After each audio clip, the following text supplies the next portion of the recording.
So in dealing with tinnitus, I want to break it into two sections. One is the passive approach to dealing with it, and one is the active approach. An active approach would be what I'm calling adding sound to your hearing to draw your attention, to draw your mind away from the tinnitus, or to help balance out your hearing, tapping, some sleep therapy ideas that I have that have worked really well for me. And then there's the passive approach, which is avoidance of certain sounds that will trigger the tinnitus or make it spike and get worse, or filtering. So I'm going to talk about both of them, but we're going to start with the passive. So first, you need to learn a little something about tinnitus, and there's a lot of information online about it, and do your research and read about it. I would avoid reading about tinnitus from people who are trying to sell you anything.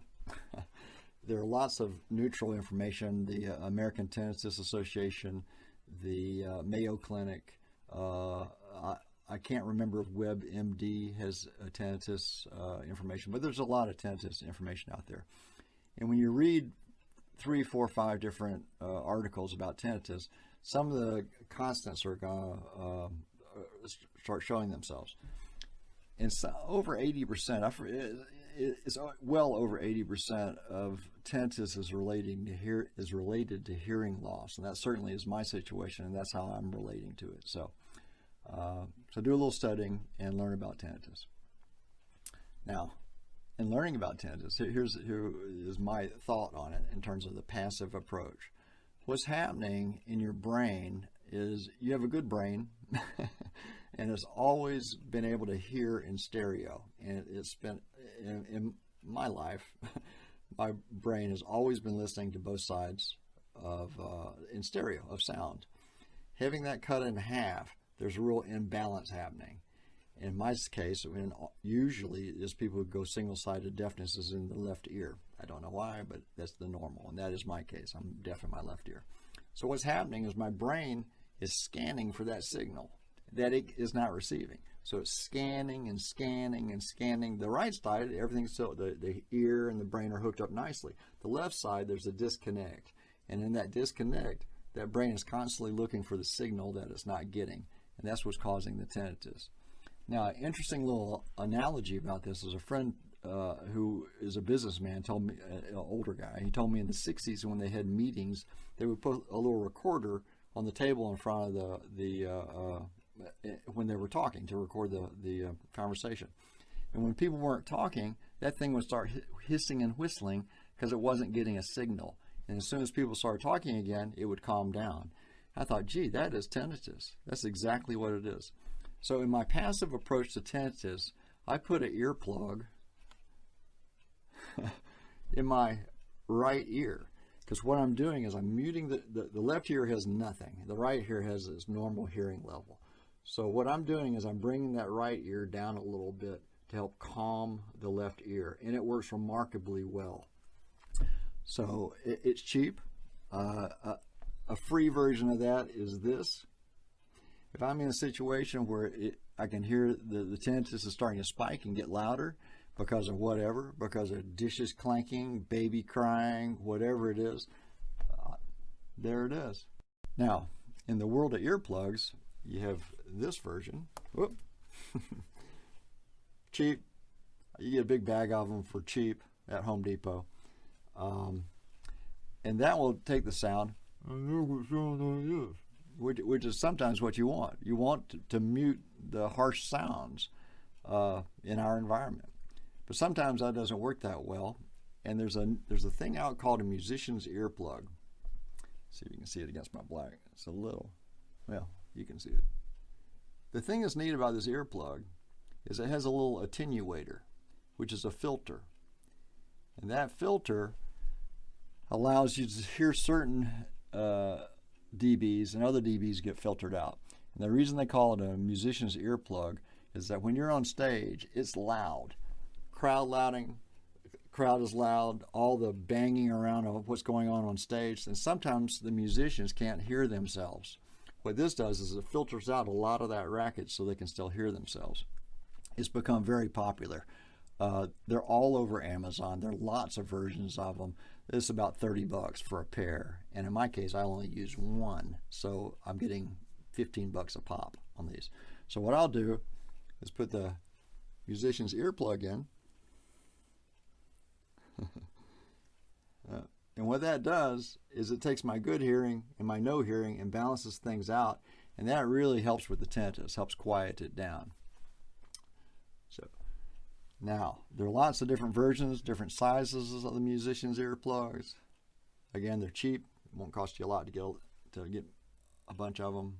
Different filters. Here's one that I like a lot, just because it's soft and it fits my ear well. But you can also take the filter out of the musician's earplug. And that gives you a third option. You have completely muted, you have filtered, or you have less filter. So I find this when I'm playing guitar and singing, and I'm going to have another section on music later, but this works really well for that.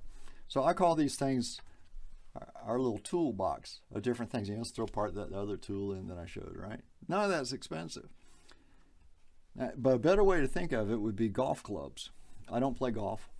I'm a tool guy, so I think of it as tools in the toolbox. But as a golf guy, you have certain golf clubs that you use for certain shots. So you see, the terrain is a certain way, and then maybe there's some sand there, so you have to, or maybe your ball is in the sand, so you have to, you do a chip shot to get it out of the sand. So you use different clubs for different things. It's the same thing with these earplugs. I'm going to give you what my morning is like with these earplugs, because put one in, leave it all day, it doesn't work like that. So I'll give you a little scenario in a second. But before I leave the overall earplug topic, I want to show you the custom earplug. Now these earplugs are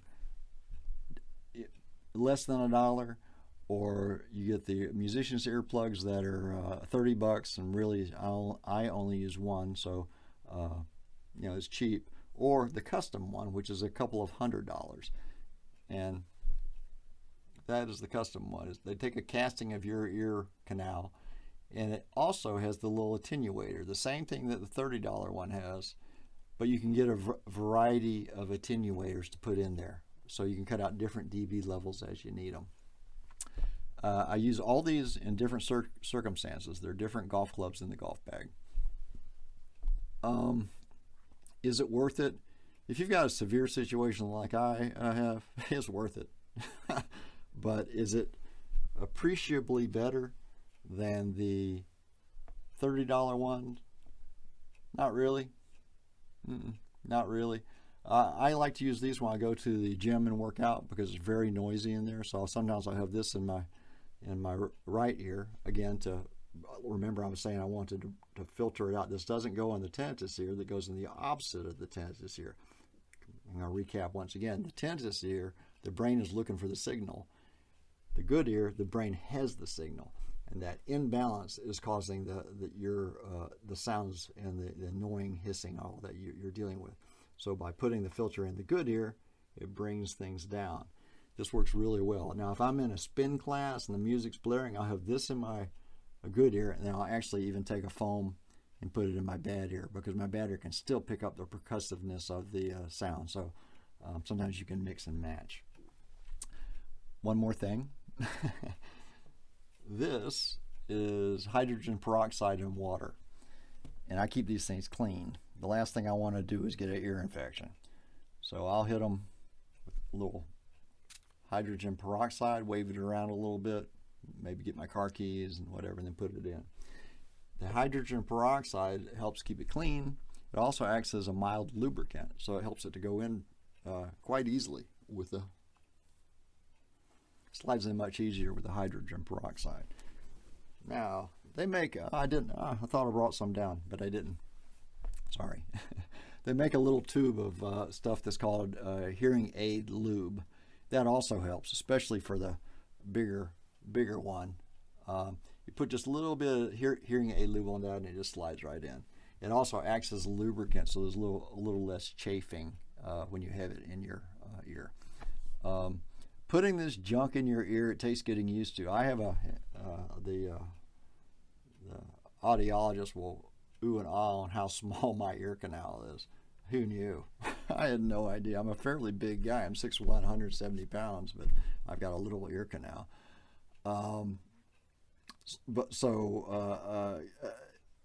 Some people get used to it and take right to it. It's been tough for me to get used to it, but you'll accustom yourself to it. But your whole little golf bag or toolkit isn't much. And of course, you don't take all of that with you all the time. What I do is I keep these with me in every pair of pants I have.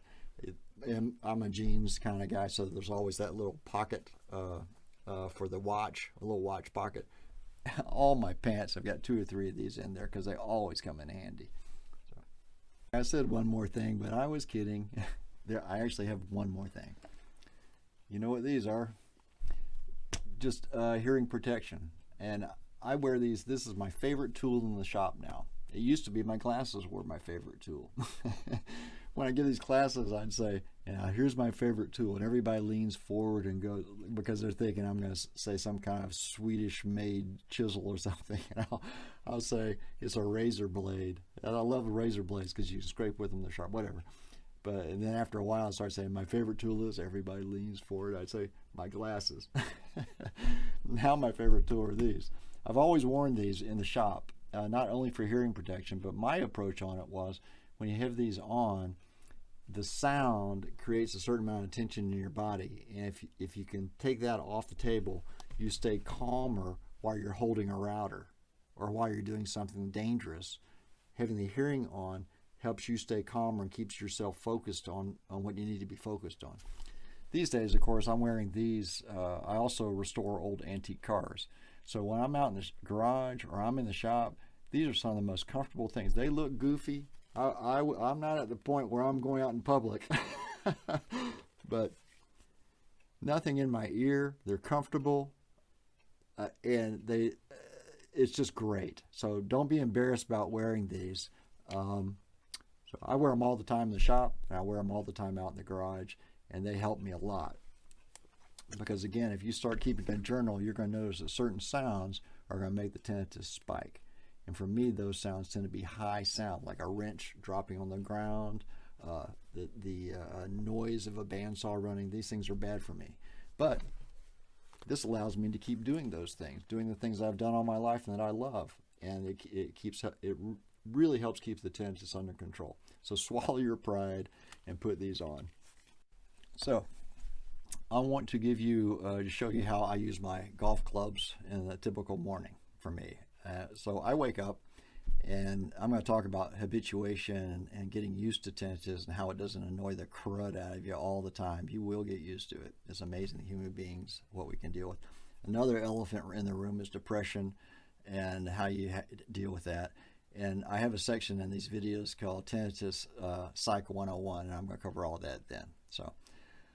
But often these days, because I've been working on it, I wake up and I don't even notice the tinnitus. I'll get up, or the single-sided deafness, I don't notice any of it. I get up, pet the dogs, go downstairs. I'm the guy that I'm a morning person, my wife isn't, so I make breakfast. So I get up, I go downstairs, I make breakfast, and usually by the time I'm getting the spoons and out and the cutlery, the bowls and that for breakfast, the tinking of that, oh yeah, tinnitus.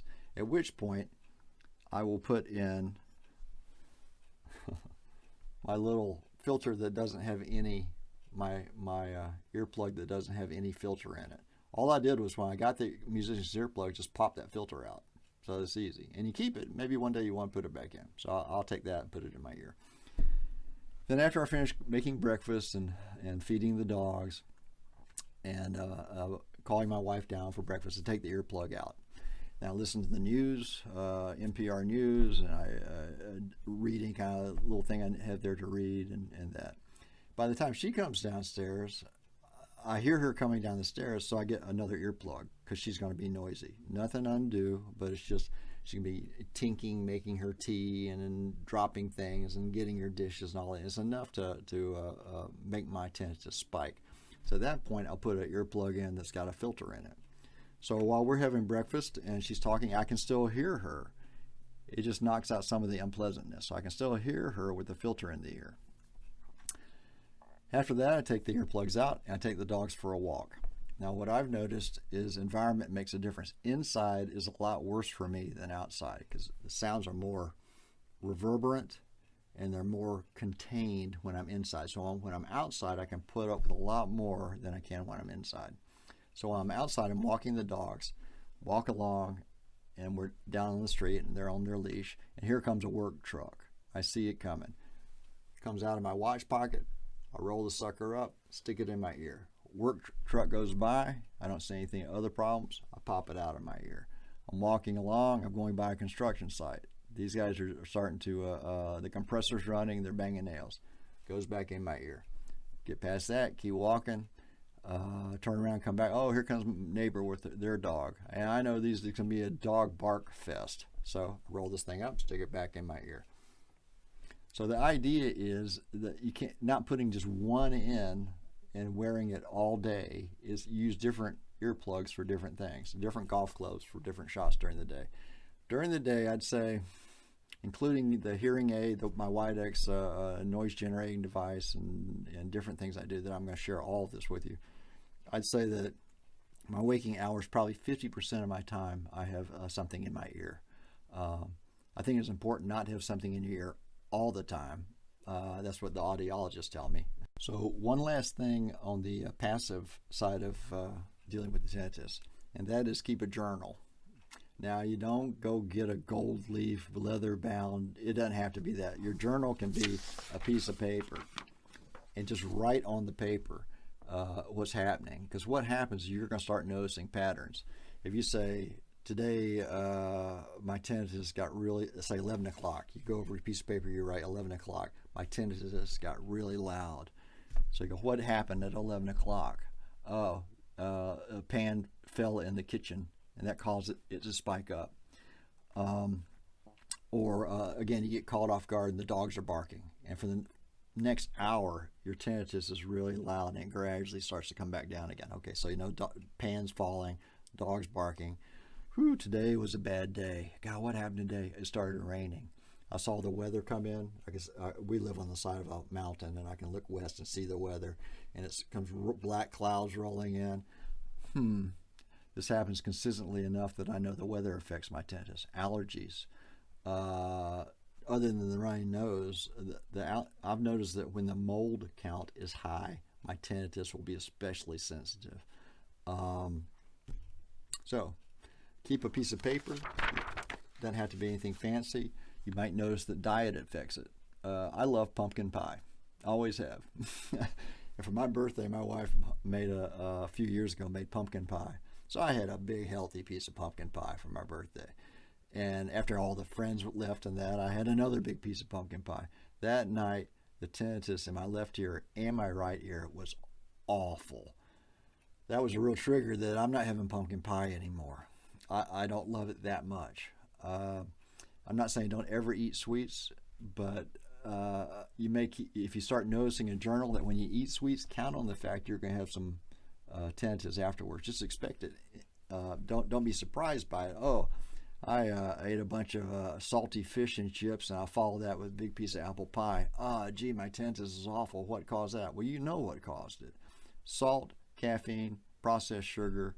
These are the things that are known to cause swelling and known to cause tinnitus. So these kinds of things can help you as you journal it, because when the tinnitus spikes up, if you know it's going to come back down again, it helps you stay calm. It helps you keep away from going down that negative rabbit hole of negativity that can just ruin your life. So if you're watching it, monitoring it, it just helps you. So again, journal, a piece of paper and a pencil, just keep it handy, and once you filled it up and start to understand it, just throw it away. It's not something that's going to ever be printed. This is just for your benefit, but do it and you'll start noticing patterns. It'll be very helpful.